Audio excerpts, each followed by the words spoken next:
Audiotech Fischer, den die Marken Match, Helix und Brax gehören, hat Anfang des Jahres 2024 eine neue DSP-PC-Tool-Version rausgebracht. Und zwar gibt es da mittlerweile die Version 5.0301. Und die gucke ich mir heute genauer an, gucke, was es für neue Features gibt, was man an neuen Sachen machen kann, was Neues dazugekommen ist, Schnittstellen etc. Und ja, irgendwie so Neuigkeiten bei der Bedienung. Gucken wir uns auf jeden Fall alles an. Ich bin der Thomas, ich mache seit über 20 Jahren K-Audio, K-HiFi und den ganzen Kram in meiner Freizeit. Und heute habe ich die DSP-PC-Software von Helix mitgebracht. Wofür brauche ich das überhaupt? Eigentlich relativ einfach. Jedes Mal, wenn man ein DSP im Auto einbaut, also quasi diesen Soundprozessor, wo man dann halt alles einstellen kann, braucht man eine Software, mit der man das quasi einstellt. Es gibt teilweise Hersteller, gibt es Apps für, das heißt, kann man sich einfach aufs Handy laden und dann funktioniert das.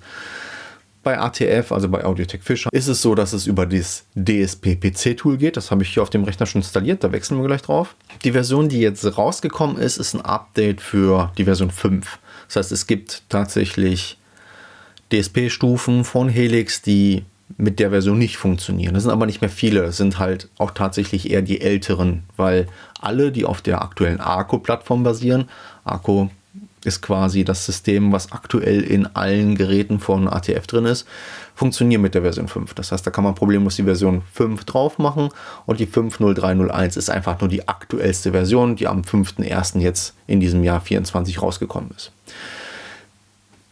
Also damit kann man quasi sein DSP konfigurieren. Das heißt, wenn man jetzt ein DSP im Auto hat, dann kann man sich mit dem Laptop da reinsetzen, kann man das anschließen und dann kann man alle Optionen, alle Features, die der DSP hat, über die Software machen.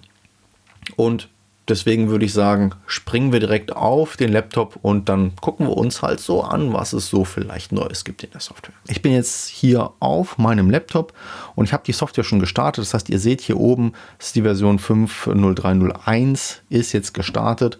Und ja, so einen leeren Screen, das ist immer ein bisschen doof. Deswegen lade ich jetzt einfach mal die letzte Datei, die ich hier habe. Das ist die von meiner DSP, also von meiner P6 Ultimate, die jetzt in unserem Auto eingebaut ist. Und wie ihr sehen könnt, wir haben hier auf der rechten Seite, sehen wir, dass 4 Kanäle aus sind. Heißt, wir nutzen aktuell 8 Kanäle von dieser Stufe, beziehungsweise 6 Ausgangskanäle. Das sind halt die ganzen Amp-Outs, die wir hier haben. Und wir haben 2 Line-Outs, wo unser Subwoofer drauf ist. Das sehen wir auch hier oben ganz schön. Das heißt, wir haben unser Front, wir haben unseren Mitteltöner, wir haben unseren Tieftöner und wir haben hier den Subwoofer. Das heißt, das funktioniert auf jeden Fall schon mal alles ganz gut. Und ja, hier können wir uns durch die verschiedenen Sachen durchklicken und dann messen und dann machen, wie auch immer. Das ist jetzt einfach schon ein eingestelltes Setup, was aktuell im Auto läuft. Das ist gut. Kann man sicherlich noch verbessern, aber das ist jetzt hier einfach mal Einstellungen, die wir jetzt aktuell hier schon haben. Eine Sache, die beim Einmessen von Autos passiert, ist, dass man eigentlich ja immer einzelne Lautsprecher messen will. Das heißt, wir sehen hier, was alles aktiviert ist und was nicht aktiviert ist und überall, wo wir jetzt hier den Lautsprecher in Grau sehen, der ist an. Und ja, jetzt wenn wir jetzt sagen würden, fokussieren wir uns heute mal auf den linken Mitteltöner, wir würden jetzt den linken Mitteltöner nochmal neu messen wollen, das heißt, wir würden jetzt im Auto sitzen, Mikrofon wäre dran und wir wollen jetzt nur den linken Mitteltöner hören. Dann ist es normalerweise so, dass man hier quasi alle anderen Kanäle wegklickt. Das würde normalerweise so funktionieren. Ist natürlich alles ein bisschen mühselig an der Stelle, deswegen hat ATF relativ früh an der Stelle schon Tastenkürzel eingebaut. Das heißt, man kann halt einfach über die Tasten 1, 2, 4, 5, 6, 7, 8 einfach die anderen Lautsprecher muten. Das geht dann immer relativ schnell und funktioniert eigentlich sehr, sehr brauchbar. Aber wenn man das so macht, dann muss man halt sehr viele Tasten drücken, obwohl man eigentlich ja nur diesen einen Lautsprecher hören will. Das heißt, die anderen sollen gemutet werden. Das heißt, wir wollen eigentlich so eine invertierte Funktion haben davon. Und das wurde jetzt tatsächlich in der 5.03 eingebaut. Wenn wir jetzt diesen Lautsprecher hier nicht muten wollen und alle anderen muten wollen, dann können wir hier einfach mit der rechten Maustaste drauf drücken. Das heißt, ich habe hier einmal mit der rechten Maustaste drauf gedrückt. Wir sehen, der Lautsprecher ist jetzt so ein bisschen grün. Und ja, der ist jetzt so im sogenannten Solo-Modus. Das heißt, das ATF nennt das Solo-Modus. Heißt, nur dieser Lautsprecher macht jetzt noch Ton, alle anderen nicht. Wenn wir hier wieder mit der linken Maustaste drauf drücken, dann unmuten wir wieder alle, das heißt so wie es war. Und wir können auch da quasi durchwechseln, das heißt wir können jetzt auch sagen, wir wollen jetzt von dem alles hören und jetzt wollen wir von dem alles hören. Das ist super praktisch. Ich mache die mal wieder aus. Und wir haben ja aber gerade nochmal, sind wir auf die Tastenkürzel eingegangen. Das heißt, ich kann ja 1, 2, 4, 5 und so weiter, kann ich ja drücken. Und das geht jetzt auch für den Solo-Modus. Das heißt, wenn ich jetzt den Kanal 3, also C hier, im Solo-Modus haben will, dann muss ich einfach nur Steuerung und 3 drücken. Und da passiert genau das Gleiche, wie wenn man halt einfach mit der rechten Maustaste drauf gedrückt ist. Das heißt, das identisches Feature einfach mit der Steuerungstaste. Jetzt werden bestimmt einige sagen so, ja, Thomas, super, aber was ist denn, wenn ich mit der Tastatur jetzt Kanal hier 11 und 12 bereichen will, weil meine Tastatur geht ja nur bis 10. Das heißt, ich gehe mal hier 1, 2, 3, 4, 5, 6, 7, 8, 9, 0. Jetzt habe ich quasi alles einmal gedreht, was da eingestellt war, aber ich will ja an die letzten beiden Kanäle kommen. Wie komme ich denn da dran? Da hat ATF sich auch ein bisschen was Schönes überlegt. Das heißt, man kann mit der Großschreibtaste, das heißt, ich drücke jetzt Shift 1, das ist quasi der Kanal K, ich drücke Shift 2, das ist der Kanal L und genauso können wir es jetzt auch nochmal drehen. Das heißt, wenn ich Steuerung Shift 2 drücke, habe ich den Solo-Modus für den Digitalausgang L. Ich kann jetzt wieder zurückwechseln, einfach hier Solo-Modus aktivieren, deaktivieren und die Einstellungen, die wir hier haben, bleiben einfach so, wie sie sind. Heißt, ich muss nicht irgendwie doof wieder alle Sachen, die ich sonst nicht nutze. Bei mir ist es ja so. Und jetzt mache ich damit Shift 1, 2. Ich habe da kein Durcheinander, sondern ich habe einfach einen Solo-Modus, mit dem ich immer einen Lautsprecher aktivieren kann, die anderen deaktivieren kann, was fürs Messen der einzelnen Lautsprecher halt total cool ist, weil wir müssen da nicht immer aus, an, sondern wir können alles aus und dann machen wir wieder alles an und wir sehen, wie es sich halt gesamt anhört. Das ist ganz cool gemacht. Wenn wir schon beim Messen sind, ist es so, dass viele, nicht das RTA von Elix, sondern wir nutzen Room Echo Wizard. Room Echo Wizard, abgekürzt REW, ist ein cooles Tool, um halt wirklich irgendwie zu messen, um mehrere Kurven übereinander zu legen. Das kann relativ viel, das Tool. Und eine Sache, die das Tool auch kann, ist automatisch Filter zu berechnen. Gucken wir uns auch einfach an. Das heißt, ich wechsle hier in REW einmal rein und ich habe hier meinen linken Mitteltöner. Die Messung ist tatsächlich schon ein bisschen älter. Das heißt, ich habe jetzt einfach mal eine Sache genommen, die hier quasi drauf war. Und jetzt will ich, für diesen Mitteltöner will ich mir jetzt die EQs berechnen lassen. Das heißt, mir gefällt das eigentlich so, wie der gerade fällt. Die Weichen sind ja schon alles eingestellt. Und ich würde jetzt gerne da die EQs für haben. Weil ich will hier so ein bisschen hoch, da so ein bisschen runter und so weiter und so fort. Deswegen gehe ich hier jetzt auf den EQ, auf das EQ-Fensterchen. Und jetzt sehe ich hier quasi wenn wir uns das hier angucken, quasi meinen Verlauf, den wir haben. Und jetzt kann ich hier Sachen einstellen. Ich kann hier einen Hersteller einstellen und ein Modell. Für Helix also wahrscheinlich wird hier ATF mit dazukommen. Im Moment ist ATF hier noch nicht. In der Changelog steht drin, dass in der nächsten REW-Version, die ich gerade geladen habe, aber immer noch kein ATF dabei ist. Wir sehen hier aber andere Hersteller. Mosconi zum Beispiel ist da schon drin. Gucken wir gleich nochmal ein bisschen genauer. Das heißt, für ATF lassen wir hier Generic und das Modell lassen wir auch auf Generic. Und jetzt sagen wir, was soll es sein? Es soll halt dieses Mal kein Subwoofer sein, sondern es ist ein einzelner Lautsprecher, den wir einstellen. Das heißt, wir gehen hier auf Speaker Driver und von den Werten her machen wir mal hier 350 bis 5500 und wir wollen ganz normal die Flanken in dem hier haben. So, das sieht jetzt schon irgendwie brauchbar aus, so als ob wir es haben wollen würden. Und jetzt können wir hier auf den Knopf drücken. Mit dem Knopf auf Calculate Target Level vom Response kriege ich quasi die optimale Höhe von der Kurve.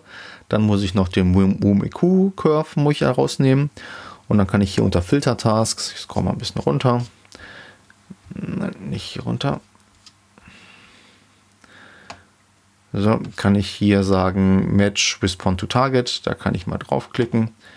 Und dann berechnet der mir quasi Filter, die man hier nutzen könnte, um das halt irgendwie schön sauber zu kriegen. Jetzt haben wir hier 12 EQ-Filter, die hier berechnet wurden. Also man kann die sich angucken. Wir haben hier den EQ-Filter Und hier sind alle unsere 12 Sachen. Das heißt, hier sehen wir die einzelnen Frequenzen. Wir sehen die, wie viel wir Plus- oder Minus regeln hier. Und wir sehen, was für einen Q-Faktor der ganze Spaß hat. So, wir könnten natürlich jetzt alles 1:1 in unsere Filter hier übertragen. Das würde gehen. Wir sind immer noch auf dem mittleren. Ich mache mal hier kurz weg und resette mal diesen Filter. Es ist quasi so, als ob der Filter jetzt hier gerade wäre. Das heißt, da ist jetzt einmal der Treiber wirklich so, wie er jungfräulich aus dem DSP erstmal rauskommt. Und jetzt gibt es halt eine coole Funktion. Wenn ich hier nämlich auf dieses Copy to Clipboard klicke, dann öffnet sich automatisch im DSP-PC-Tool quasi der Importer und wir können hier direkt quasi auf OK klicken und haben die Sachen, diese 12 Kanäle, die wir hier quasi gerade festgelegt hatten, mit allen Werten, die wir hier haben. Das heißt, wir können hier reinklicken, wir haben hier die -3 dB mit dem Q-Faktor auf der Frequenz und allem drum und dran, haben wir jetzt einfach übernommen. Mit einem Knopfdruck, 2 Knopfdrücken, haben wir die ganzen EQ-Werte hier übernommen. Das ist cool, weil jetzt brauchen wir nicht hier irgendwie die ganzen Sachen abtippen oder sonst irgendwas, sondern haben hier einfach uns die Flanke gebaut, die wir haben wollen. Quasi einmal den Lautsprecher schön mit EQs sauber gemacht und die ganzen Sachen hier reingeladen. Klar müssten wir jetzt nochmal messen, hören und den ganzen Spaß, ja, aber so sparen wir uns sehr, sehr viel Arbeit. Wenn ihr euch jetzt denkt, so, irgendwie habe ich schon mal von so einer Funktion gehört. Wo war das denn nochmal? Ja, genau. Mosconi Gladen hat Ende November 23 genau diese Funktion angekündigt. Das heißt, die haben halt auch ein Video und eine neue Software rausgebracht für ihren DSP, die mehr oder weniger genau das kann. Mit dem Feature, dass die jetzt halt auch ganz normal auswählbar sind in der REW-Software. Das heißt, als Hersteller kann man Mosconi auswählen. Und dann halt, okay, es ist jetzt ein Eingangs- oder ein Ausgangs-EQ und dann hat man halt wirklich die kompletten Features, wie die 1:1 in dem Mosconi-Tool drin sind, in REW abgebildet, sodass das auch gut matcht. Das gibt es halt hier aktuell, sind wir glaube ich kurz davor. Also die haben in den Changelogs reingeschrieben, dass die jetzt auch als Hersteller ganz normal bei REW angezeigt werden können oder angezeigt werden in der nächsten Version. Und dann funktioniert das wahrscheinlich noch ein bisschen besser, weil dann hat man wirklich die 31 Bänder im Ausgangs-EQ oder halt im Eingangs, wie auch immer. Und dann matcht das ganz gut. Jetzt kann man denken, okay, da hat jemand von dem anderen abgeguckt oder sonst irgendwas. Im Endeffekt ist es mir egal, weil ich finde das Feature gut. Und wenn irgendwie jetzt Mosconi gesagt hat, wir haben da so ein Feature und die jetzt von ATF gesagt haben, finden wir toll, machen wir auch. Für mich ist es ganz praktisch. Ich kann einfach die EQs fertig machen, rüber kopieren und ich habe da keinen Schmerz. Wer da als Erster war oder sonst irgendwas. Auf jeden Fall ist es ein cooles Feature und danke für die Umsetzung. Es gibt auch andere Hersteller, die sagen, nö, tipp mal ruhig den ganzen Spaß ein und da finde ich das cool. Dann kommen wir zum dritten Punkt und zwar hat auch die Software von ATF, die hat Messsoftware mit drin. Das heißt, eigentlich brauchen wir kein REW und ich kenne auch sehr viele, die halt gar kein REW nutzen, sondern alles über die Helix-Software machen. Das geht, das ist gar kein Problem und da gibt es 2 verschiedene. Das heißt, wir haben halt einmal das Einmessen der Laufzeit, die halt automatisch über die Software geht. Und wir haben das Einmessen von einzelnen Lautsprechern. Das heißt, es funktioniert beides, das ist cool. Und es gibt aber auch Leute, die, ich sag mal, so eine kleine Verzögerung brauchen, weil die stellen dann halt ihr Mikro da rein und dann drücken die auf Messen, rennen raus, machen die Tür zu und dann wird halt gemessen. Und halt das ist halt immer ein bisschen doof, weil wenn man dann halt die Tür zumacht, dann hat man halt einen Peak da drin und dann fängt der aber schon an und das ist halt alles nicht so cool. Und deswegen gibt es jetzt hier auch in der Software, wir versuchen es einmal über die Zeiteinmessung, hier haben wir quasi das ATM, die automatische Zeiteinmessung. Und hier gibt es jetzt etwas Neues und zwar gibt es hier jetzt den Startdelay. Das heißt, man kann den Startdelay auf 10 Sekunden stellen. Wenn man jetzt sagt Start, dann wartet der erstmal 10 Sekunden und fängt dann erst mit der Messung an. Das heißt, man kann halt starten, rausgehen, Tür zu machen und dann wird gemessen. Dann haben wir auch noch Änderungen in der RTA-Funktion. Das heißt, ich gehe hier mal, mache das mal zu und gehe auf die RTA-Funktion. Das ist unsere ganz normale RTA-Funktion, die ich hier quasi schon mal gestartet hatte. Die brauche ich jetzt nicht. Und was wir hier sehen, ist quasi, ich gehe nochmal auf die Outputs und wir sehen hier in RTA, hier wird schon so ein bisschen was angezeigt. Und zwar sind das hier tatsächlich die Flanken von meinem, die ich eingestellt hatte, hier in den Outputs von meinem Mitteltöner. Das heißt 250 und 2100 Hertz mit den minus 30 dB hier.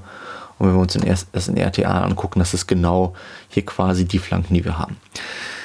Jetzt ist es aber ein Unterschied, ob man jetzt das, was man im DSP eingestellt hat, das heißt die elektrische Flanke, die man sagt, 2100 Hertz soll das jetzt mit 30 dB runtergehen, und das, was der Lautsprecher natürlich macht. Das heißt, es kann sein, dass der schon natürlich einen Abfall hat, dass der halt da eigentlich einen Peak hat und dadurch das eigentlich ein bisschen höher ist. Und dafür gibt es jetzt neue Features in dem Channel Filter Target Mode. Hier gab es halt bisher immer Sachen, dass man das hier so verschieben konnte und so. Und jetzt gibt es auf jeden Fall hier auch weitere Möglichkeiten, das halt intensiver zu machen. Dafür könnt ihr da einfach draufklicken, dann öffnet sich ein neues Fensterchen. Und dann könnt ihr zum Beispiel sagen so, ja, die Flanke ist eigentlich, also elektrisch eine 30 dB, aber so in Wirklichkeit, weil der Lautsprecher am Peak hatte, sind das nur 24 dB. Und dann sieht man, hier wird es ein bisschen flacher und dann ist das aber das, wo ihr hin wollt und nicht das, was eingestellt war. Das gab es vorher nicht, das ist jetzt möglich, und damit kann man jetzt auch mit dem Tune-EQ dann noch auch hier in der Software automatisch einmessen, für aber diese komplette, also für die komplette Helix-Software und die RTA-Features und was weiß ich was. Das wird das Video hier bei weitem sprengen, generell ist das Video schon irgendwie viel zu lang. Das werde ich aber noch definitiv nachreichen, also generell mal so einen Helix DSP-Kurs und natürlich auch für andere Software, weil ich finde das eigentlich ganz cool, dass man mal vergleichen müsste, wie geht's da und wie geht's da oder was geht da und was geht da. Das kommt auf jeden Fall. Wenn ihr das nicht verpassen wollt, lasst ein Abo da und dann kriegt ihr dann halt auch nur so interessante Sachen hier mit. Wenn wir jetzt hier schon sehen, da ist irgendwie was anders. Ja, das ist richtig. Und zwar habe ich hier jetzt eine 2 dB-Skala. Eine 2 dB-Skala gab es bisher nicht. Und diese 2 dB-Skala kann man sich einstellen. Und zwar hier in den RTA-Settings. Wenn wir da einmal drauf gehen, kann man jetzt halt einstellen, wie man das aufgelöst haben will. Normalerweise sieht das so aus. Ich wechsle da nochmal hin. Das heißt, ihr seht die Striche. Die Tabelle hier ist mit minus 5 dB. Das heißt nicht minus 2, sondern minus 5. Und es gibt maximal von plus 25 zu minus 25 dB. Das reicht. Aber wenn man es halt feiner machen will, wenn man noch so ein bisschen granularer arbeiten will und das halt tatsächlich auch ein bisschen braucht, dann kann man hier problemlos umstellen auf plus minus 20 dB, also plus minus 20 dB generell von der Range sollten immer reichen. Mehr als plus minus 20 braucht man, also sollte man nicht brauchen, sagen wir mal so. Und die 2 dB-Einstellungen, die wir hier haben, die machen uns natürlich hier mehr Linien drin, aber dann sehen wir es halt. Ne? Also wir sehen halt, wenn das genau hier auf der Linie ist, dann wären es halt irgendwie minus 2 dB und wenn es in der Mitte ist, ist es minus 1 dB. Und dann kann man halt feiner mit den EQs hier unten hin und her einstellen und alles machen. Wenn wir schon bei EQs sind, gibt es da auch ein Update. Und zwar ist es ja so, dass es aktuell, ich weiß nicht, wer von euch weiß, aber wenn wir so einen ganz normalen Filter haben, haben wir hier die Möglichkeit, einen normalen, also der normale Filter, einen parametrischen Filter oder halt einen All-Pass-Filter zu machen. Erste Änderung, die All-Pass-Filter. Wenn ich jetzt einen All-Pass-Filter auswähle, sind die standardmäßig in der zweiten Ordnung. Über All-Pass-Filter kann man auch noch ganz viele Videos drehen und allem drum und dran. Meistens wird halt All-Pass-Filter in der zweiten Ordnung genutzt, deswegen ist das jetzt die Default-Einstellung. Früher war die Default-Einstellung die erste Ordnung. Das ist aber nur eine kleine Änderung, die nicht so interessant war. Interessant fand ich, das sind jetzt hier die Filter, die man machen kann. Und es gibt halt versteckte, also ich nenne es immer versteckt, weil wenn man sich das halt irgendwie nicht anguckt, wenn ich nämlich auf den letzten, also quasi den ganz rechten Filter gehe, gibt es hier die Möglichkeit, einen High-Shelf-Filter auszuwählen. Und wenn ich auf den ersten gehe, gibt es die Möglichkeit, hier einen Low-Shelf-Filter einzugeben. Wenn wir uns das einmal kurz auf den Outputs nochmal angucken, was das jetzt bedeutet. Ich mache einfach mal hier einmal nur mal ein sauberes und ungefiltertes Bild zu haben. Das heißt, das ist jetzt hier ganz normal mein Signal, was ich habe. Und wenn ich jetzt hier ganz normal hingehe und sage, das ist jetzt ein Low-Shelf-Filter, jetzt kann ich sagen, bei wie viel Hertz ich den haben will. Ich sag mal hier irgendwo so bei 135. Und jetzt kann ich hier quasi so ein bisschen hin und her gehen und da so, mir sozusagen meinen Bassbereich boosten. Sowas würde gehen. Und hier oben im ersten Filter kann ich einen High Shelf setzen und kann irgendwo hier dann vielleicht auch so ein bisschen meinen Hochton reduzieren. Also das sind die Möglichkeiten von High Shelf und Low Shelf Filter. Und das geht aber nur da. Das heißt, wir haben ganz hinten einen und ganz rechts einen. So, und ansonsten können wir den nirgendwo setzen. Wenn wir jetzt zum Beispiel noch eine Ecke mehr haben wollen oder irgendwo vielleicht den Hochton runtergehen und dann wieder hoch machen wollen. Also wirklich ein Shelf-Filter Low oder High mehr haben wollen, dann ging das bisher nicht. Und das ist jetzt eine Änderung, die können wir uns auch angucken. Und zwar können wir das in DCM, das ist das Konfigurationsmenü von dem Tool, in den PC-Einstellungen gibt es jetzt hier die Möglichkeit EQ Mode und hier gibt es den Advanced. Der Advanced erlaubt quasi auf allen Bändern alle Filter. Das gucken wir uns direkt mal an, wie das aussieht. Das heißt, wir haben jetzt hier ja normalerweise unsere Sachen gehabt und jetzt wählen wir einfach mal hier einen beliebigen Filter aus und auch hier gibt es jetzt High und Low Shelf. Das heißt, da ist jetzt einfach alles angezeigt. Nicht ganz links, ganz rechts nur oder sonst irgendwie was, sondern hier können wir alles machen. Das heißt, ich könnte hier zum Beispiel nochmal einen High-Shelf-Filter machen, das heißt, das bezieht sich auf die Sachen rechts davon, das heißt auf die höheren Frequenzen und hier will ich das zum Beispiel erstmal ein bisschen pushen, bevor das Ding da unten das halt gegebenenfalls wieder ein bisschen downgradet. So kann man jetzt quasi mehr, ja was heißt mehr, aber auf jeden Fall ein bisschen mit den EQs mehr rumspielen an der Stelle. Das ist sicherlich ein ganz cooles Feature. Und von den Bedienungen her gibt es eine neue Sache, die ich eigentlich cool finde, weil ich bewege mich hier im rechten Menü eigentlich relativ viel und hier kann man jetzt auch einfach auf die Namen drücken und muss nicht hier oben drauf drücken, um auf die entsprechenden Channels zu kommen. Das heißt, hier kann man sich halt einfach durchklicken durch die einzelnen Sachen und sieht, dass die hier oben quasi auch gewechselt werden. Ein Feature, was ich eigentlich, also was jetzt nicht neu ist in der Version, was ich aber eigentlich ganz gerne immer habe, ist in DCM gibt es halt in dem PC-Tool auch die Möglichkeit hier quasi nicht nur den Device Channel Name auszuwählen und sonst irgendwas, sondern es gibt ja auch die Möglichkeit, den Configured Output Name auszuwählen. Was bedeutet das? Das heißt, hier sehen wir jetzt tatsächlich die richtige Zuordnung. Das heißt, wenn ich einen Subwoofer haben will, muss ich nicht erst überlegen, okay, wo ist der Subwoofer denn? Sondern ich werde ihn einfach angezeigt kriegen. Ich weiß, das sind meine Tieftöner, meine Mitteltöner, meine Hochtöner. Und dadurch habe ich hier so ein bisschen mehr Übersicht drin, weil ansonsten muss ich halt immer überlegen, was A, B, C war jetzt, da war der Mitteltöner und so weiter. Und hier sehe ich einfach was, wo, wie, warum. Das ist cool, die Option kann ich euch sowieso eigentlich immer empfehlen. Auch eine neue Sache ist es ist eigentlich eine Kopie von dem, weil wir haben eigentlich immer, also wenn wir jetzt uns hier den EQ auf meinem linken Hochtöner angucken, gibt es halt die Bypass-Funktion, das heißt, da bleiben die Filter, wie sie sind, die bleiben hier, aber die werden nicht benutzt. Das heißt, da kann man immer so einen guten A/B-Test machen und man kann die auch resetten über die Reset-Funktion, dann werden die Sachen halt wirklich rausgeschmissen. Diese beiden Sachen gab es früher nicht im Input, das haben wir jetzt auch geändert. Das heißt, wenn wir hier ganz normal in unseren Input gehen, haben wir jetzt auch den Bypass und den Reset-Knopf, womit wir halt so mit dem Bypass so an, okay, was ist jetzt besser, was passt besser, oder dann halt resetten können. Wenn wir das hier natürlich alles vollgekritzelt haben, dann müssen wir nicht alles auf 0 schieben, sondern können wir einfach auf Reset drücken, das ist auch ganz praktisch. Und wenn man sich jetzt die Changelogs genau durchliest, dann sieht man halt so, okay, Unterstützung für das Gerät, das neue Gerät ist drin, das neue Gerät ist drin, bla bla bla. Und dann gibt es auf einmal ein neues Gerät, wo ATF als Hersteller drin ist. Das heißt, das ist jetzt nicht markengebunden, das gehört nicht zu Brax, Helix oder Match, sondern das ist jetzt ein ATF-Produkt. Und zwar gibt es jetzt den URC1. URC1 ist eine Fernbedienung, die jetzt quasi auch in dem Tool konfigurierbar ist, die halt mit den ganzen Endstufen, DSP-Endstufen und so funktionieren. URC1 im Vergleich zum URC3 ist es halt ein Poti, mit dem man irgendwas regeln kann. Das heißt, man kann damit sagen, also je nachdem, wie man es in der Software konfiguriert, wir gucken uns das mal eben an. Wir haben hier bei DCM, haben wir unter erweiterte Funktionen, haben wir hier die Möglichkeit URC1 auszuwählen. Hier haben wir so ein Bild. Wir gucken gleich mal auf die Homepage, was wir da machen können. Und hier können wir sagen, okay, das ist jetzt Gesamtlautstärke, das ist jetzt die Eingangslautstärke von Heck, vom Digitalsignal, die Lautstärke vom Subwoofer oder von hinten.